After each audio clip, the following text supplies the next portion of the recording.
നമസ്കാരം.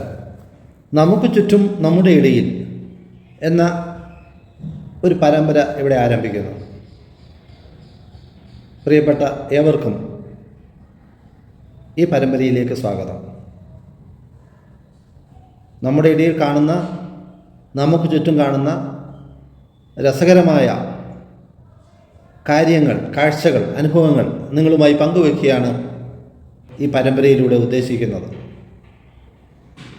കൊച്ചു കൊച്ചു കാര്യങ്ങൾ, എന്നാൽ ഗാഢമായി ചിന്തിച്ചാൽ ചില അർത്ഥം തലങ്ങൾ അതിന് ഉണ്ടാകാം. ചിലർക്കത് കൊച്ചു കാര്യമായി തോന്നിയേക്കാം. ആയതിനാൽ ഒരു കൊച്ചു കാര്യങ്ങളുടെ പങ്കുവയ്ക്കൽ എന്ന് നമുക്ക് ഈ പങ്ക്തിയെ വിശേഷിപ്പിക്കാം. ആദ്യ ലക്കത്തിലേക്ക് നിങ്ങളെ വീണ്ടും സ്വാഗതം ചെയ്യുന്നു. നമ്മളിൽ ഭൂരിഭാഗം ആൾക്കാരും നമ്മുടെ വസ്ത്രങ്ങൾ,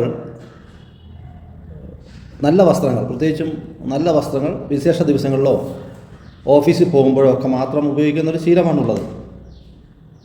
അപ്പം എല്ലാവരുടെയും ഒരു ശീലം അങ്ങനെ തന്നെ.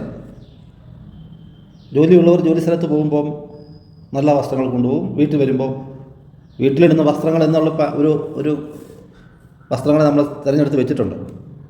എന്നാൽ ഞാൻ ഇവിടെ കണ്ട ഒരു കാഴ്ച, വ്യത്യസ്തമായ ഒരു കാഴ്ച നിങ്ങളുടെ മുമ്പിൽ അവതരിപ്പിക്കാൻ ആഗ്രഹിക്കുന്നു. ഞാൻ ബാംഗ്ലൂരിലാണ് താമസം, തൽക്കാലത്തേക്ക് 1 മാസത്തേക്ക് കൂടി. ഞാൻ താമസിക്കുന്ന അടുത്തൊരു പാർക്കുണ്ട്. ഈ ബാംഗ്ലൂർ നഗരത്തിൽ എല്ലാ റെസിഡൻഷ്യൽ ഏരിയകളിലും നല്ല പാർക്കുണ്ട്. നമ്മുടെ കേരളത്തിലില്ലാത്ത ഒരു കാഴ്ചയാണത്. കേരളത്തിലെ വൻ നഗരങ്ങളിൽ, ഗ്രാമങ്ങളുടെ കഥയല്ല ഉദ്ദേശിക്കുന്നത്, കേരളത്തിലെ വലിയ നഗരങ്ങളിലും ധാരാളം പാർക്കുകളൊന്നും കാണാനില്ല. എന്നാൽ ഇവിടെ ഓരോ മേഖലയിലും, ഓരോ റെസിഡൻഷ്യൽ ഏരിയയിലും ജനങ്ങൾക്ക് നടക്കാനും ഓടാനും വ്യായാമത്തിനൊക്കെ ഉള്ള പാർക്കുകളുണ്ട്. അപ്പം ഒരു പാർക്കിന് സമീപമാണ് ഞാൻ താമസിക്കുന്ന, വാടകയ്ക്കാണ് താമസിക്കുന്നത്. ആ വീട്ടിൽ തൊട്ടടുത്താണ് പാർക്കുള്ളത്. അപ്പോൾ സ്ഥിരമായിട്ട് കാണുന്ന ഒരു കാഴ്ചയുണ്ട്. ഒരു അമ്മച്ചി, കണ്ടിട്ട് ഒരു 70 വയസ്സിന് മുകളിൽ പ്രായം തോന്നിക്കുന്നു. വളരെ ഈ കല്യാണത്തിനൊക്കെ, നമ്മുടെ നാട്ടിൽ കല്യാണത്തിനൊക്കെ ആൾക്കാർ ഒരുങ്ങിപ്പോകുമല്ലോ, വർണ്ണാഭമായ സാരി ഉടുത്ത് ഒരുങ്ങി. ഈ അമ്മച്ചി ഡെയിലി ഇങ്ങനെ വളരെ സുന്ദരിയായി ഒരുങ്ങി നടക്കാൻ പോവുകയാണ്. നമ്മുടെ നാട്ടിൽ നടത്തമൊക്കെ വളരെ കുറവാണ്. അതുകൊണ്ട് തന്നെയൊക്കെ ആയിരിക്കാം ഡയബറ്റീസ് ലോകത്തെ ആസ്ഥാന സംസ്ഥാനം ആയിട്ട് കേരളത്തിൻ്റെ പേര് വന്നിരിക്കുന്നത്. ഈ സാരി ഉടുത്താണ് വരുന്നതെന്ന് പറയുമ്പോൾ നിങ്ങൾ ചോദിക്കും, പിന്നെ സാരി ഉടുക്കാതെ എങ്ങനെ മനുഷ്യൻ നടക്കുന്നത്? വിഷയം അതല്ല.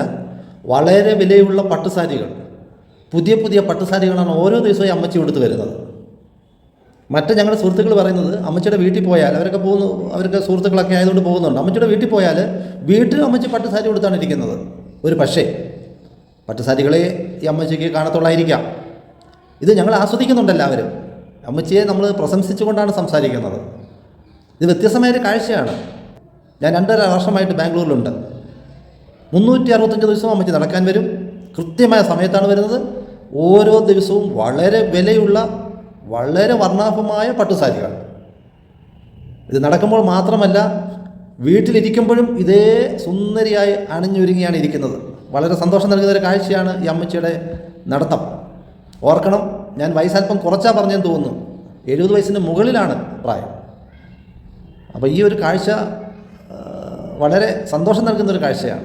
അപ്പോൾ ഈ അമ്മച്ചി വൈകിട്ട് നടക്കാൻ ഇറങ്ങുമ്പോൾ ഒരു കല്യാണത്തിന് പോകുന്നത് പോലാണ് തോന്നിക്കുന്നത്. നമ്മുടെ നാട്ടിലെ ഒരു കല്യാണത്തിന് സംബന്ധിക്കാൻ നമ്മൾ സ്ത്രീകൾ എങ്ങനെ പോകുന്നു, അല്ലെ പുരുഷന്മാർ എങ്ങനെ പോകുന്നു? ഡെയിലി അവർ ഓരോ സാരി മാറി മാറി ഉടുക്കുകയും ചെയ്യുന്നു. അതാണ് പ്രത്യേകത. അപ്പോൾ നിങ്ങൾ ചോദിക്കുന്നത്, എന്ന് ഞാൻ നോക്കിയിരിക്കുകയാണോ? എൻ്റെ വൈഫ് പലപ്പോഴും ഒക്കെ നടക്കാൻ വൈകിട്ട് പോകുമ്പോൾ പുള്ളിക്കാരി ഇത് നോട്ട് ചെയ്യാറുണ്ട്, എന്നോട് പറയാറുണ്ട്. ഞാനും അവധി ദിവസങ്ങളിൽ ഇത് കാണാറുണ്ട്. അപ്പം ഓരോ ദിവസവും ഓരോ വസ്ത്രം, പുള്ളിക്കാരിക്കുള്ള വസ്ത്രം എല്ലാം പുള്ളിക്കാരി ഉപയോഗിക്കുന്നു. അവിടെയാണ് നമ്മുടെ ഒരു പോയിൻ്റ്. നമ്മളിൽ പലരും എന്താണ് ചെയ്യുന്നത്?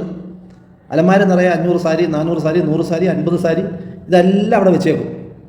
ഏതെങ്കിലും ഒരു വിവാഹമോ ഒരു ഹൗസ് വാമിങ്ങോ എന്തെങ്കിലും ഒരു ആഘോഷം മാത്രം വരുമ്പോഴേ നല്ല വസ്ത്രങ്ങൾ നമ്മൾ എടുക്കുന്നുള്ളൂ. അല്ലാത്തപ്പോഴെല്ലാം മുഷിഞ്ഞ, പറഞ്ഞ വസ്ത്രങ്ങൾ, പഴകിയ വസ്ത്രങ്ങൾ. അപ്പോൾ ഈ ചോദ്യം, എന്തിനു വേണ്ടിയാണ് നമ്മൾ ഈ വസ്ത്രം വാങ്ങി വെച്ചിരിക്കുന്നത് എന്നതാണ്. ഉപയോഗിക്കാൻ വേണ്ടിയല്ലേ? എവിടെയോ ഞാൻ വായിക്കുകയോ കേൾക്കുകയുണ്ടായി. പല വീടുകളിലും വളരെ നല്ല പാത്രങ്ങളുണ്ട്, നല്ല വിലയുള്ള പാത്രങ്ങൾ, ആകർഷണീയമായ പാത്രങ്ങൾ. പക്ഷേ ഈ പാത്രങ്ങളൊന്നും വീട്ടുകാർ ഉപയോഗിക്കാറില്ലെന്നാണ്. എല്ലാം ആരെങ്കിലും അതിഥികൾ വരുമ്പോൾ മാത്രം ഉപയോഗിക്കുന്ന പാത്രങ്ങൾ അവർക്ക് വേണ്ടി മാത്രം മാറ്റി വെച്ചിരിക്കുന്നു. ഇപ്പോൾ അതിഥികൾ വീടുകളിൽ വരുന്നത് വളരെ കുറവാണ്. മനുഷ്യർ തമ്മിലുള്ള ബന്ധമൊക്കെ വളരെയേറെ കുറഞ്ഞിട്ടുണ്ട്. പഴയ തലമുറയിൽപ്പെട്ടവരൊക്കെ പോകുന്നതല്ലാതെ കുട്ടികളൊന്നും അങ്ങനെ പോകാറില്ല. പ്രത്യേകിച്ചും എന്തെങ്കിലും വിശേഷങ്ങളുണ്ടെങ്കിൽ ഫോണിലൂടെ തന്നെ. പണ്ട് കല്യാണം വിളിക്കാൻ പോകുമായിരുന്നു, മരണം പറയാൻ പോകുമായിരുന്നു, വീട് കൂതാശ, പാല് കാച്ചൽ, ഇതൊക്കെ വിളിക്കാൻ പോകുമായിരുന്നു. ഇപ്പോൾ അത് നിന്നു, ഫോണിലൂടെയാണ്. അപ്പോൾ ഇപ്പോൾ ഭവന സന്ദർശനം എന്ന് പറയുന്നത് ഇല്ല. പക്ഷേ എങ്കിലും നമ്മൾ വീട്ടിലെ ഈ പാത്രങ്ങളൊക്കെ ഞാൻ എവിടെയോ വായിച്ചൊരു സംഭവമാണ്. പാത്രങ്ങളൊക്കെ ഇങ്ങനെ സൂക്ഷിച്ച് വെച്ചേക്കും. അത് നമ്മൾ ഉപയോഗിക്കാതെ ആ വീട്ടുടമസ്ഥൻ മരിക്കുന്നു. അതാണ് അന്ന് വായിച്ച അല്ലെങ്കിൽ കേട്ട ആ വിഷയത്തിൻ്റെ സാരാംശം. അതുപോലെ ഈ വസ്ത്രം, നല്ല വസ്ത്രങ്ങളൊന്നും ഉപയോഗിക്കാതെയാണ് നമ്മൾ ഈ ഭൂരിഭാഗം പേരും കടന്നു പോകുന്നത്.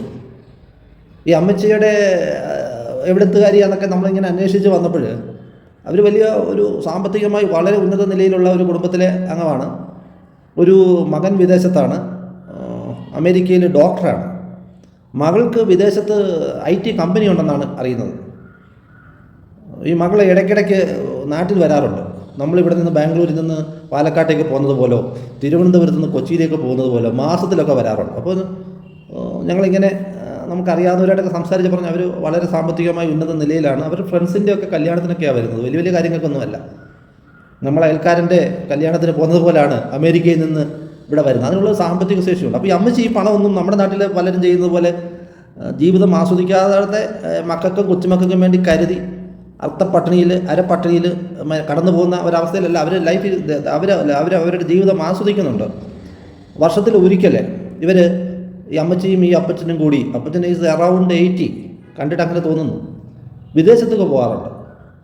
ഒന്നിൽ മക്കളുടെ ഇടയ്ക്ക് പോവും, അല്ലെങ്കിൽ ബന്ധുക്കളുടെ ഇടയ്ക്ക് പോവും, അല്ലെങ്കിൽ അവരവിടെ ചെന്നിട്ട് മറ്റുള്ള രാജ്യങ്ങൾ സന്ദർശിക്കും. ഇപ്പം ഞാൻ ചോദിച്ചു, ഇങ്ങനെ പറഞ്ഞ് ഇടയ്ക്ക് വെച്ചൊക്കെ കണ്ട് ഞങ്ങളൊരു ചെറിയ പരിചയക്കാരൊക്കെ ആയി. കുറച്ച് നാൾ കാണാതെ വന്നപ്പോൾ ഞങ്ങൾ ചോദിച്ചു എവിടെയായിരുന്നു, പറഞ്ഞ് USA അപ്പോൾ ആദ്യമായിട്ടാണോ പോകുന്നത്? അല്ല, 10-20 പ്രാവശ്യം പോയി കഴിഞ്ഞു. ഞാൻ പറഞ്ഞു അമേരിക്കയിൽ 20 പ്രാവശ്യം പോയിട്ട്. ഞങ്ങൾ അമേരിക്കയിലല്ല പോകുന്നത്, ഓരോ വർഷവും ഓരോ രാജ്യത്താണ്. അപ്പം ഞാൻ ഭർത്താവിനെ ഞാൻ കണ്ടു, അറിഞ്ഞു. അദ്ദേഹത്തിന് ഏകദേശം 80 വയസ്സുണ്ട്. ഇപ്പോഴും അദ്ദേഹം വാഹനം ഓടിക്കുന്നുണ്ട്. ഇന്ത്യയിൽ വാഹനം ഓടിക്കുന്നതിനൊരു പ്രായപരിധി ഇല്ല എന്നാണ് ഞാൻ അറിയുന്നത്. മറ്റുള്ള മാനദണ്ഡങ്ങളെല്ലാം പാലിച്ചാൽ വയസ്സ് ഒരു തടസ്സമല്ല. അപ്പോൾ അദ്ദേഹത്തിന് ഒരു 80 വയസ്സിന് മേളിലാണ് കണ്ടിട്ട്. ഒരു കേന്ദ്ര ഗവൺമെൻറ്റിൽ നിന്നും റിട്ടയർ ചെയ്ത ഒരു ഉദ്യോഗസ്ഥനാണ്. അപ്പോൾ അദ്ദേഹം 80ാമത്തെ വയസ്സിൽ കാർ ഓടിച്ച് അമ്മച്ചിയും ഈ അപ്പച്ചനും കൂടെ കാർ ഓടിച്ച് പോകുന്ന കാഴ്ചയും വളരെ രസകരമായൊരു അവസ്ഥയാണ്. ഇവർ ഇടയ്ക്കിടയ്ക്ക് ഈ സംസ്ഥാനത്തെ പല സ്ഥലങ്ങളിലും പോകും. ബന്ധുക്കളൊന്നും ഉണ്ടായിട്ടൊന്നുമല്ല, കാണാൻ പോകുന്നതാണ്. അപ്പോൾ ഞാൻ ചോദിച്ചു സ്വയം കാർ ഓടിച്ചല്ല, ദൂരമൊന്നും ഞാൻ ഓടിക്കാറില്ല, അന്നേരം ഒരു ഡ്രൈവറെ വിളിക്കും. അപ്പോൾ ഇങ്ങനെ പോകുന്ന അവരുടെ ജീവിതം.